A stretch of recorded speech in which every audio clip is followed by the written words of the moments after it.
Hello, I'm Michelle Prytula from the College of Education, and I have the privilege to speak with you briefly today about rubrics in your assessment scheme.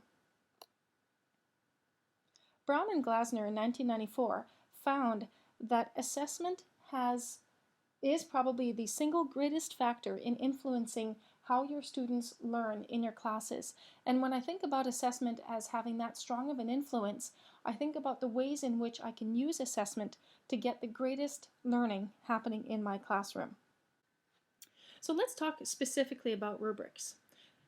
Officially, rubrics are defined as guides, rules. They contain criteria for grading. But when we use them effectively, they do a whole lot more. They assess work, they guide the learner, they guide the teacher. They help with prioritization of tasks so that students focus more on one thing than maybe another. They help objectify assessments, although I know that one assessment tool can never be perfectly objective. They help with alignment, they help with transparency, again they help with prioritization, and they're not only an assessment tool, but they're also a learning tool. Rubrics have three basic parts. They have assessment criteria, the weighting of those criteria, and the levels of quality for each of the criteria. And because it's the assessment device, it informs the students about what it is that they're supposed to do. Therefore, it directs their work. And because it's provided usually ahead of time, and I strongly recommend that it's provided ahead of time, it is usually transparent, consistent, and objective. I always like doing this when I'm teaching a class on assessment. Signs that you may need to use a rubric is if you're writing the same comments on your students' papers or exams or submissions.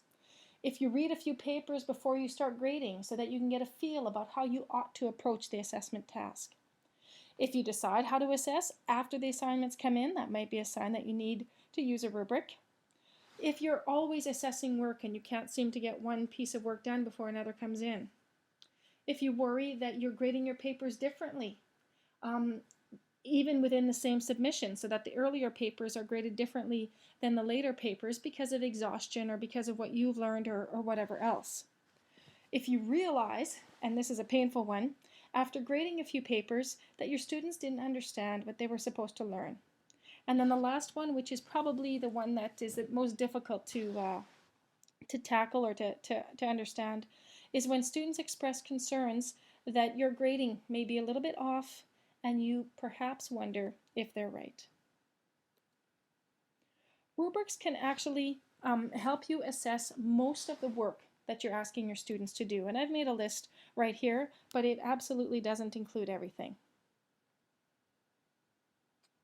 So the basic construction of a rubric, I've alluded to it briefly before, but I'll illustrate it here, is that you've got the title of the assignment and a description of the assignment on the page. The criteria are on the page, the levels of performance, and then the descriptions within each criteria. Now, I always give my students the rubrics for every assignment in the course at the beginning of the term, usually right in the syllabus, but that varies. Some instructors that I've worked with give the rubric at the outset of each assignment. Some instructors even co-construct the rubrics with their students. So here's the first rubric that I'd like to share with you today. It's a rubric that I use for writing at the upper level, but it's an undergraduate rubric. You'll notice at the top there's the assignment name, and sometimes I'll actually include the description of the assignment right there so that students don't have to go back to their syllabus to take a look at what's required. Then across the top, right here, I have the different the different levels that our students can achieve. Now these match the University of Saskatchewan grading standards, which is available on our PAWS website. And a lot of the same language that is provided in that grading standards document is used in this rubric. On the left, I have the criteria of what I want my students to do, and I'll just scroll down to show these. For this particular assignment, because it's a writing assignment, the identification of the thesis and purpose statement, organization and structure, knowledge and use of theory, and whatever else is important.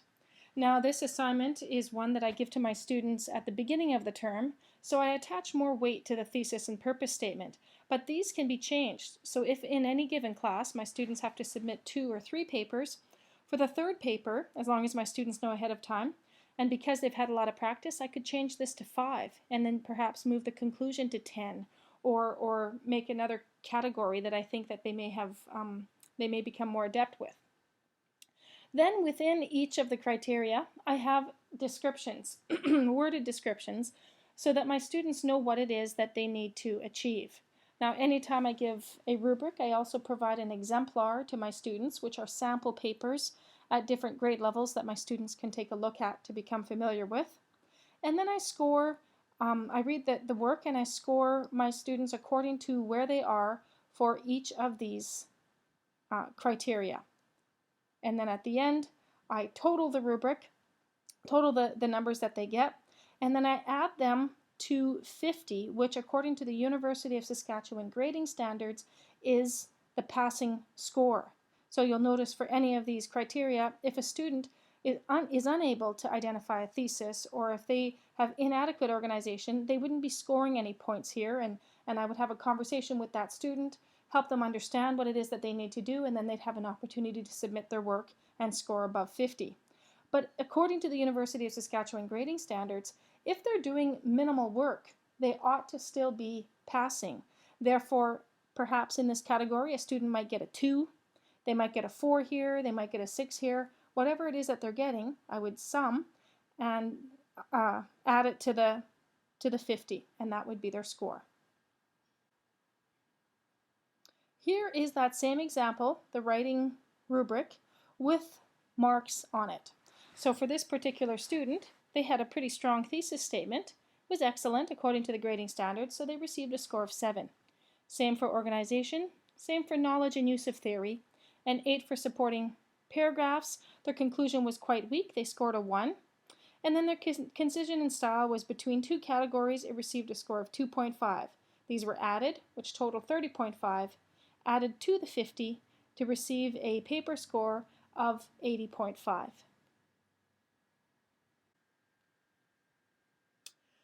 So just to summarize, rubrics provide a lot of benefits both for the students and the instructors.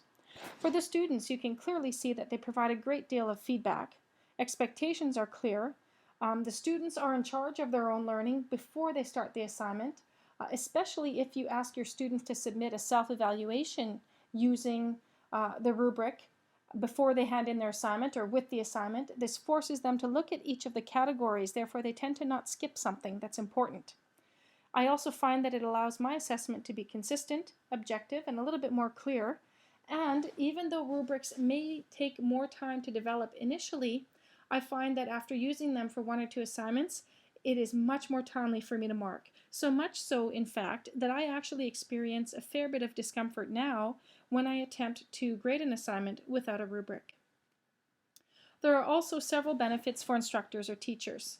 Like I just said, although they're time-consuming the first time, they're time savers later on.